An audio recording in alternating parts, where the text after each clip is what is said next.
Here we go. Hello, everybody, and welcome to the Well Interactive Conversations with Creatives. This is your first time tuning into the Well. Thank you. This is second or third or fourth or fifth. Thank you very much. The Well is produced by Born in June Creative Studio out of East Los Angeles, California. We're a creative agency that works in design, branding. Oh, getting a clap from Adrian. Thanks, Adrian. Which is our guest today, which I'm really excited to have. Adrian, it's funny because I had to ask Adrian what title to refer to him as because he does so much, you know, as a person who's a photographer, a videographer, a documentarian. The title that we came to an agreement, not agreement, but to refer to him as is a storyteller. And Adrian is a very accomplished storyteller. And the reason why I wanted to speak to him today was the importance of digital content and digital creation in 2020 and how important that is to a lot of things, you know, and a lot of issues that we're dealing with today and how powerful that medium can be. I'm going to let Adrian give you a little brief, a little brief background on his end, the things that he's done and things he's working on or has worked on. But just first off, you know, Adrian's a 4-time Emmy winner, so just let you guys know that. And that's a flex for us, too, because, you know, our guest, we have really accomplished guests on, so it's not a big deal. Whatever. I'm over here. Man, I'm just doing my job. I got bills to pay. That's what happened. I got bills to pay.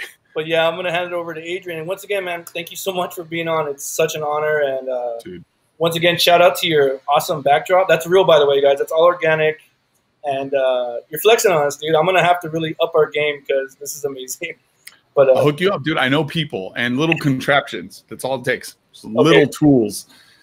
Nice. We won't tell anybody, though. That'll be between us, okay, guys? So, I mean, if they want to sponsor, I will throw out their name, but I won't because they ain't paying. So until they pay, nice. You know, it's a dongle. That's all I'll give you. Okay, cool. Sweet. Yeah. But dude, first and foremost, thank you so much for including me in your podcast and thinking that I'm worthy of it. And I think what you guys are doing is awesome. An outlet for creatives is much needed because it's more than just what they do. There's more to it, right? For sure. But no, man, right now, you know, my hands are very clean. I've been washing my hands a bunch lately, super soft as well. Lots of mask knee. But other than that, man, just still doing the thing. So anything that involves documentation, storytelling, I'm doing. Now I'm currently at KTLA, getting ready to help launch a new show called LA Unscripted. Part of that team, our little family coming together to make new television for people. So that premieres in actually next week, actually. Congratulations. And then on the side, once in a while, I'm out there with my phone, with my cameras, depending on what it is. If there's something important that I feel like I can kind of put my creativity to kind of help bring awareness, I'm all about it. Nice. And in regards to awareness to certain subjects, awareness to movements, I mean, right now the world's a really crazy place, you know, and I really feel like there's so many stories that do need to be told. And I know there's a lot of, you know, things that are really important for people to see. And I know if you can experience it, then, you know, covering it and putting it in a documentary fashion, like that's something that can be very powerful. Recently, I actually saw when you covered the 50-year moratorium anniversary, you know, and even in that, it was a short clip, and like, sorry, I don't want to say short because that's no disrespect, you know what I mean? Like, no, because I saw it and it was very powerful. And we actually, when we post about this, I'll share the link to it. But it was something that it's very powerful, man, and what you captured and what you chose to capture, and even the that poem, you know, and the way you laid it out and the content that you captured was. I went there with my family. We didn't get off. We actually drove by. I have 2 children. I've just been very, really. I don't know if it's a little bit too protective, but in regards to with COVID and being really respectful. So I drove by and I actually got to see, but what you captured in that was just so powerful, man. And I really appreciate that. You know, I think You know, you're giving a window to people that may not have the ability, or maybe, you know, they don't have the privilege to actually experience those things. So when you're creating that content and you're choosing what to cover, you know, what brings you there, or what's bringing you there? First thing is time, which is very much something I lack, but I enjoy. So time, if I'm not trying to do my job, I try to make time to go in my free time to go and kind of sort of cover these things, whether it's photo or video or even just audio. Sometimes I'll just go and record audio, which is weird, but that really doesn't come out. But yeah, I mean, there's it's just a passion for remembering. I didn't realize I really enjoyed history until you live through it and you realize it's not there anymore. Yeah. So it's just putting in an effort into my passions and my interests. And my interests are current events that I feel like will, down the line, it's like wine. I feel like it ferments and gets better with time. And if we can use the tools that we have in our pockets, things that we invest in, fancy cameras, not so fancy cameras, just the effort to help remember the things that we try to do and the things that we try to create awareness for, I feel like is just really important, and important to the point where I just need to go spend my free time to help remember it.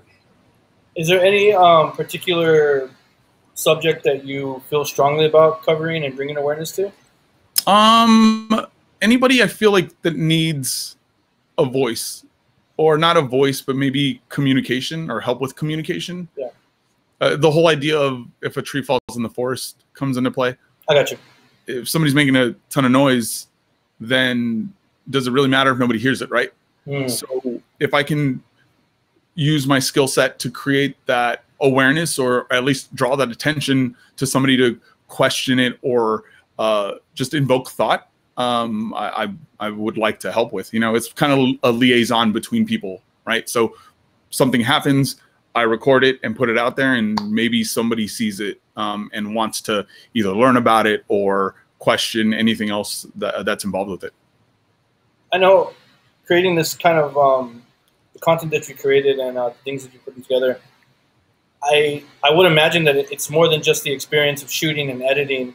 What kind of emotional, you know, I mean, trip are you taking off of this? You know what I mean? Like, I know that it's when you're creating this kind of content, it's very powerful, you know, and like for you, you know, what do you experience when you're creating this? Nothing. No, seriously, when it's happening, I don't feel anything, because at that point, like, I'm in the zone. So okay, what I'm trying to do is I'm trying to make sure that the audio is good. I'm trying to make sure that my visuals are good, and I'm trying to make it all kind of come together so that later on I can then use my thought process and my judgment as to what should be there and not be there. It's a big process for me. It's get locked in, make sure your stuff works, and let the story tell itself. Like, I'm not the story. I'm experiencing it and letting it process through me and what my thoughts are, and then eventually getting it out. But in between that, there's the process of not really feeling anything and letting the world do what it does. And then when I get back home and I watch it, I'm like, oh, that happened. Cool. Wow. So to answer your question, I feel nothing. That's right. It just sounds funny. I know. I just make magic. No, but I would imagine, though, when you're editing and actually seeing this and, like you said, processing it, that must be some kind of experience, you know, that at a certain point, do you start feeling a duty to what you've captured and the way that you're putting out? You know what I mean? Like, I would imagine that when you're covering certain topics that are a little bit more sensitive than others, what duty do you feel, or I don't know if it's pressure or not, but you know what I mean? What comes with that? Sometimes there is, but that comes with the medium. It depends on really what it's for. I mean, I do it on a day-to-day basis, you know, for work. So I'm used to the idea of flipping things really quick and trying to get it out with a time limit or some sort of deadline. But the pressure is really at the point of recording it, I think.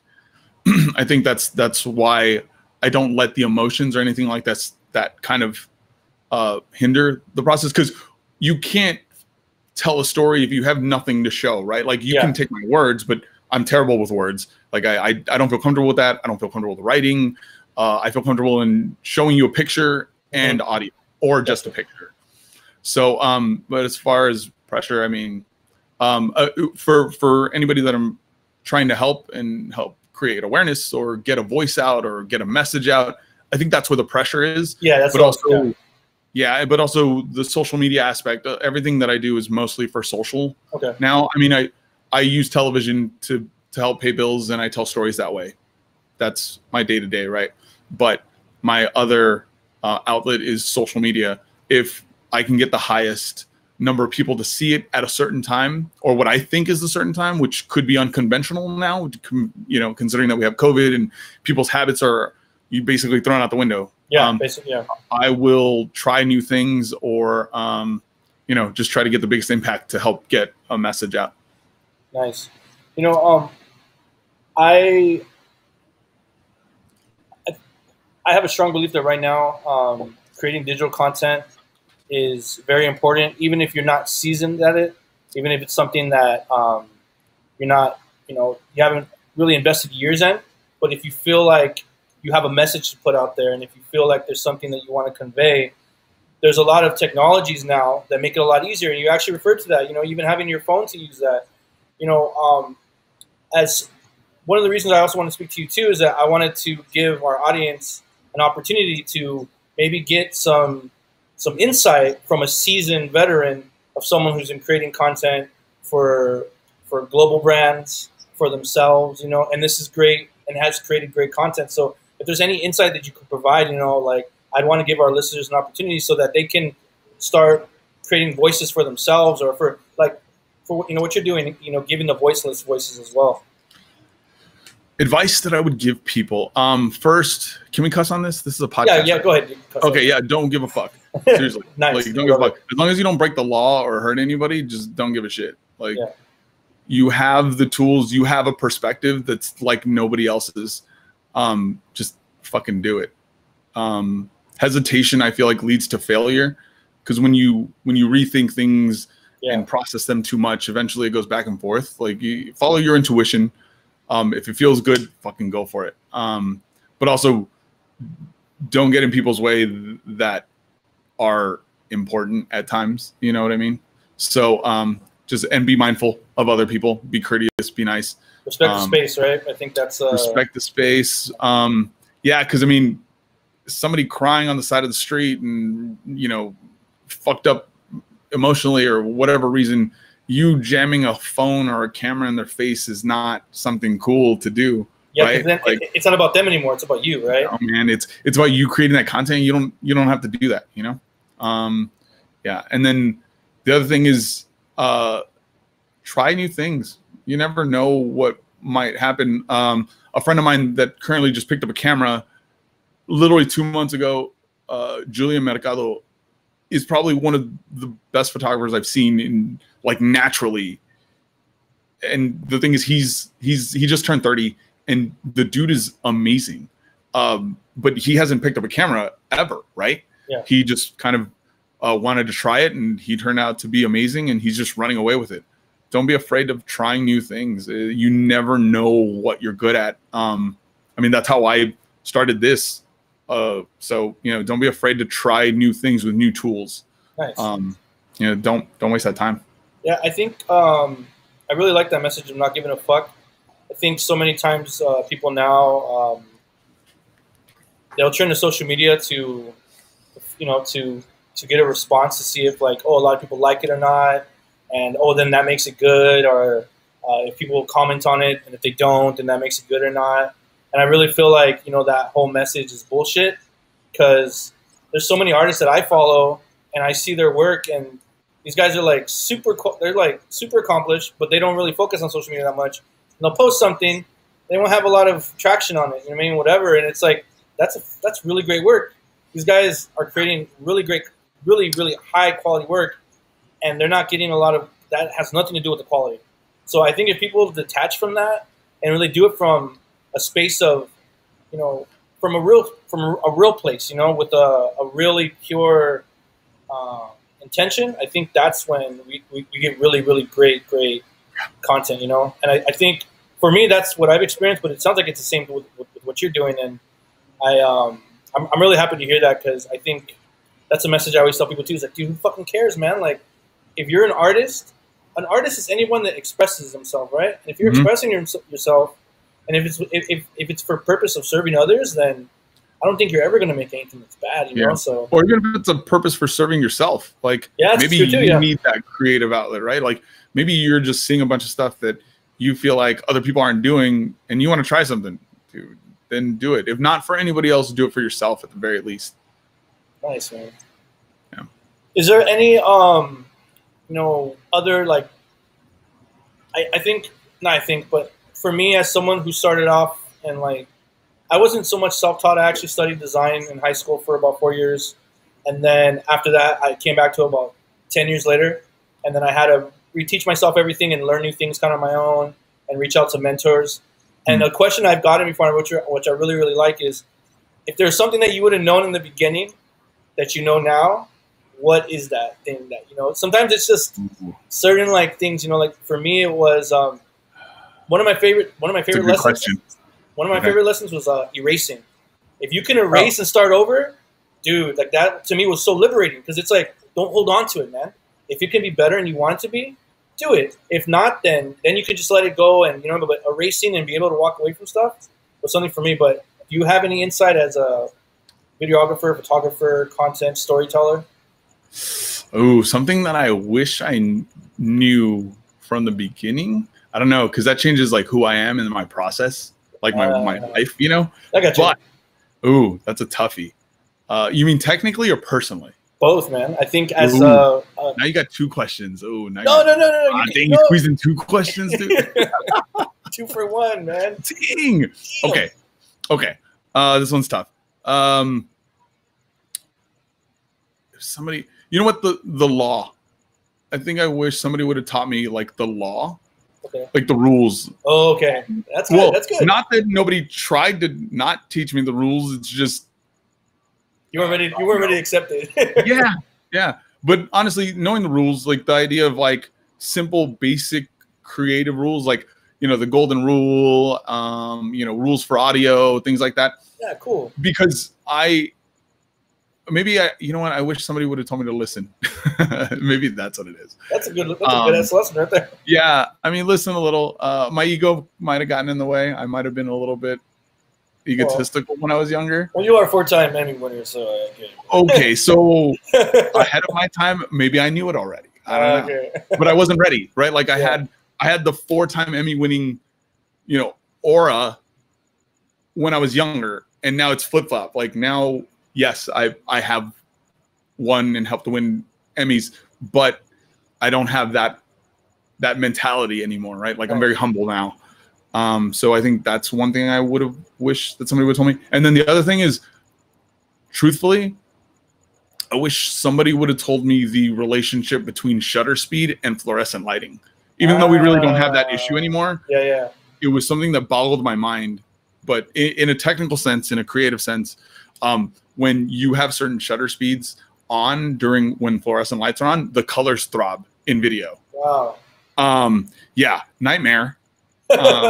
Nightmare for sure. Yeah. But again, you live and you learn. And I don't mind going through life making mistakes and learning from them and developing whatever I learn into who I am. Nice. Another thing too that I want to ask, and just because I have you, and I really feel like this is a great opportunity to ask the kind of questions that are going to give people insight and resource. Is there any program that for someone who wants to start creating content, video content, where they can start learning to edit something that now this is something that I always tell people: whenever you're learning something, it takes time. You have to put in the effort. You got to fuck around with it. You got to play with it. It's with anything, man. Like, you know, you'll learn things that you didn't even know, and it's kind of like jazz in a certain sense. Yeah. That there's rules, but you can kind of figure things out by making mistakes. Is there any program that you recommend from the get-go for somebody who's early on in creating video content? After Effects. Yeah, dude, I love After Effects. I mean, it's very advanced, but I feel like if you jump into After Effects right away, everything else that is involved in, say, because After Effects is an Adobe program, everything else that trickles down in the family, it becomes way easier. That's audio, that's photo, that's, Photoshop, Audition, Premiere. When you learn the hardest thing, I feel like everything else below it gets easier. And eventually you can bang those out, and any creativity that you have, you can just kind of exhale it out, so to speak. Nice. Because I mean, when you understand keyframes and you understand layers, and you understand timing and angles, you can apply that to the other ones that have those aspects of the program in it. And then everything else just comes easier. I think that's why I enjoyed not listening to people, because I wanted to learn the hardest thing when I was younger.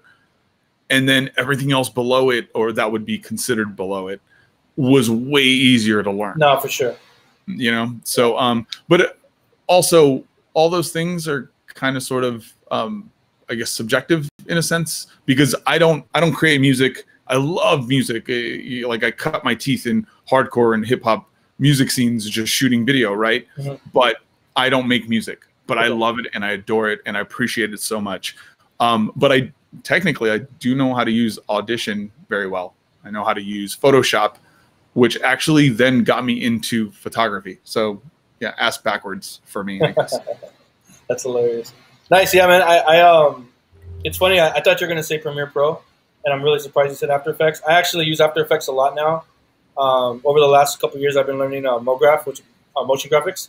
And well, you sent me that Reina Tropical little snippet that you made. Yeah. Dude, that was sick, though. Yeah, that was actually that was the beginnings of After Effects. But over the last year, I've been taking courses, like really like super in depth, And After Effects is nuts, man. But it's I think it is. You know what? Like I didn't learn After Effects first. That wasn't the first Adobe Suite program I learned. I actually learned Illustrator first, which most people, when they start off, they go to Photoshop first, because Photoshop is like, you do one thing and it's like, oh, cool, the picture's different. And like, oh, cool. But with Illustrator, you have to learn how to master the pen tool and master, these other aspects of it to actually make something. So that made it easier for me then to learn Photoshop. And then when I started shooting for events, then learning Lightroom was like, Lightroom is like, you need to know certain things. You know what I mean? With the Photoshop and Illustrator, you can be a little creative and figure things out. So that was easy.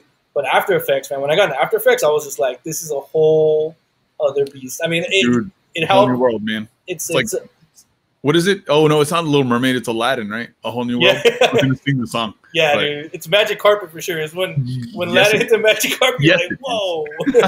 Yeah, it is. Nice, man. That's great. Is there any, because someone who creates anything, we're like, not consider us, but we're like DJs. We're digging all the time. We're always looking at stuff, and there's people that inspire us. There's stuff that we see, and it makes us want to be better. Besides yourself, as I recommend our listeners to definitely check out your work. Is there any other content creators that are creating really great work that's really important right now? That nope, just watch my stuff. No, just like absolutely not. Like if you know me, you do understand that that's a super super crazy joke. Oh, for sure, man.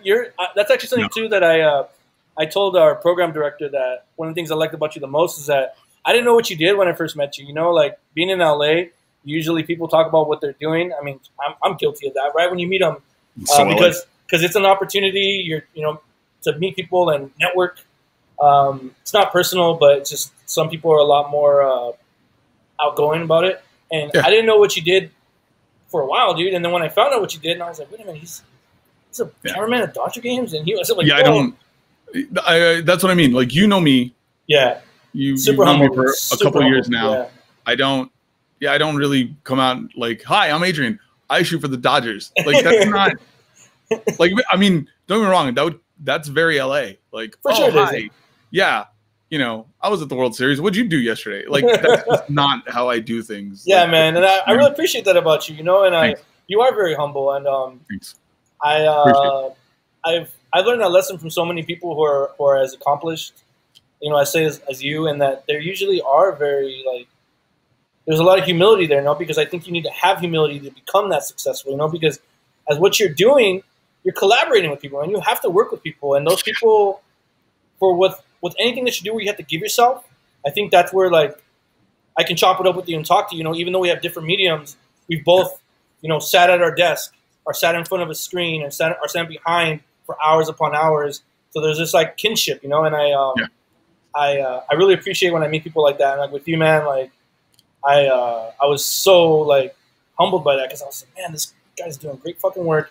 I don't know what he's doing. So yes, people, that was a big joke by Adrian. That's not who he is at all. Well, behind every joke is some truth. Yeah, that is true. But no, it was a joke. Not me. So for me personally, there's two big ones that I like. Steven Vanasco, who's a photographer that lives here in LA. But I mean, one, he's a Leica shooter. If I could afford it, I would buy Leica all the time and just shoot, and that would just be my life.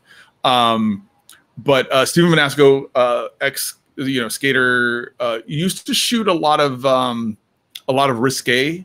Some people would say pornography, but there was something that I heard in a podcast where he talked about how he wanted to be different when he shot women in very sensual situations, right? He wanted to transcend time in the sense that he wanted to respect them through their life. So he wanted to give them a gift of shooting them in a very sensual, but like a true manner, but also wants to be able for that picture to kind of carry on through their life. So when they're like 50, 60, 70, they look back and they're not thinking, God, what was I thinking? I'm like, they didn't want them to feel like they did something wrong or bad. Yeah. They wanted them to be like, have the confidence to be like, hell yeah, I was sexy. Like that was cool. Like, it was like a love letter to yourself, right? Exactly. Like, nice. And he just did that. But the dude used to shoot skating. Like he used to shoot skateboarders. He used to shoot for skate magazines. So you wouldn't think that aspect of photography would come out of something so nitty gritty, right? Mm-hmm. But he did it, and he does it really well. I'm a big fan. Now he flies in helicopters and takes pictures of cityscapes from thousands of feet in the air, and it's still dope. Like that mindset can be carried on not just through humans, but through cities you love. And I just think that's really cool. And then the other person that I like to watch and see is Peter McKinnon, who huge YouTuber, but a really, really amazing cinematic guy. But I think his work ethic is kind of sort of a testament to the things you could do with your creativity if you have the energy, right? You said Peter McKinnon? Yeah, Peter McKinnon. He's a really big YouTuber. His Instagram's meh, but his YouTube is. Oh yeah, dude! I actually have gone to his YouTube and I've gotten a lot of he's got a lot of tips. Yeah, he's got a lot of how tos and stuff. But those are just you can take bits and pieces. That's part of creativity, right? For sure. You're influenced by one thing, you're influenced by another, and then you put it together, and then you give it to the world. And then it's yours, right? And then it's yours. Yeah, it's yours. So in that regard, I really like that stuff. When it comes to content creation, those guys are just killing. Also because like I don't really do the YouTube thing, but I also don't do the photography thing full time, right? Uh-huh. So somebody that can be solid in one and then solid in the other, I have deep admiration for. Yeah, and I'm really glad that you said that. Anytime I get an opportunity to talk about this, and I think it's just because of social media now, people see something and they see that someone's doing it and they think that that person just picked up a camera. Or some people, no, don't get me wrong. Some people might be able to do that. Sometimes they're really good at it. Sometimes they are. But for the most part, there's a lot of work that goes behind it. There's a lot of pain. There's a lot of like starting over, and there's a lot of like, doing something and like having to change it. And you're playing with it, and then you finally get to it where you love it, and sometimes you don't have the time to do that, and a lot of times you actually have to be really careful about that. But I always tell people, just give it the time, give it the love, and like it's like anything that you put, the amount you put into it, you're gonna get out of it no matter what, and don't think just because technology makes things easier that it shouldn't take time, it shouldn't take a lot of effort, And Dude, I'm really work ethic, man. Yeah, for sure. Work ethic is a big thing. I think when you grow up in a struggle, you understand the concept of work ethic, right? I mean, you use work ethic just to survive. For sure. But also, when you work that hard in something that isn't creative just to survive, you don't have that much time to give to something that you love. Yeah, for sure. Creatively, right? I think that's something that's always been. I mean, I've come from a struggle. You know, arts and education is something I've always been big about, because I don't do this that well without having access to a camera that I can't afford when I'm younger. Right? If the school doesn't put up money for me to have access to a camera, then I can't be. I don't find out that I love this. I don't find out that I'm good at this. Right? If anything, I don't find out that I can actually talk to people without having a camera or giving myself a purpose of being around. Okay. I'd probably just be some sort of wallflower or something like that. That's just, he's that guy that's against the wall. A camera gives me a purpose. And I don't know that without having that access, but also putting in the time and the work to get to know it. Yeah. It's a labor of love, right? And I think, for sure. I think one of the things that I'll actually, this will be the last thing that I say before we wrap it up, is that whenever I talk to anybody who are guys who are older, you know, in my field and do what I do, or create, they always tell me the same thing, man. It's like, wherever you think you're going, it's not going to feel like how you think it's going to feel when you get there.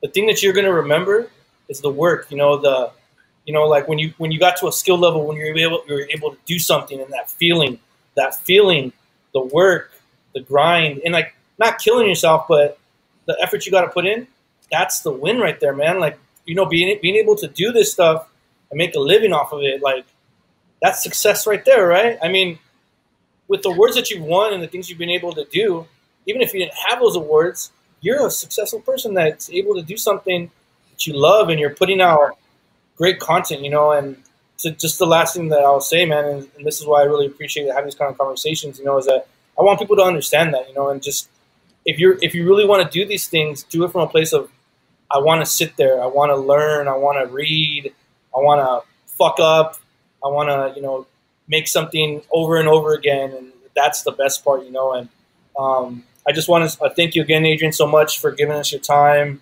I really appreciate it, man. Sure. We need to talk more too, man. I think we. I know we don't talk enough, dude. Exactly, man. So I'm just gonna start sending you video messages, and then when you reply to me, you reply to me. It's all good. So, bro, that's awesome, man. But thanks again so much. If you could just give us some places where we could find your work, so that the viewers can check it out, because like I'm saying, it's great, and I think there might be some places I don't know about, so I'll ask what I want to know too. So I have a tendency to do that a lot, actually. I do. There's like, I'll pop up videos. I'm like, oh yeah, I made that video. Oh, that's there. Yeah, no, I'm an Instagram whore. Nice. So just like everybody else, it's normal. Yeah, sure. Yeah, so my Instagram, at Adrian Huerta. The at symbol's the A. Yeah, see, creativity, right? Yeah, creativity. Either creativity or drugs, one of those. Same thing. I'm writing it down because I'm going to steal that. Yeah, so there's that. Well, somebody took Adrian Huerta, like they were going to do something with it, whatever. And then YouTube's on there. I also do, my production company is Calibexar, Calibexar. Nice. It's a merge of where I come from and where I am now. So that's kind of my little in mi corazón. Nice, man. And then also too, is there a link to your podcast? Because you actually have a podcast too. Dude, I wasn't gonna pimp my podcast on your podcast. Come on, man. This is what this is all about. Yeah. So I have a podcast called On the Inside Looking In. I actually had to think about that. On the Inside Looking In. It's about it's similar to this, where I interview creatives, but it's the idea of how they document their space, their time, their experiences for the sake of a genuine history. Our history books, lots of documentation has been destroyed or manipulated to I guess, remember people in certain ways.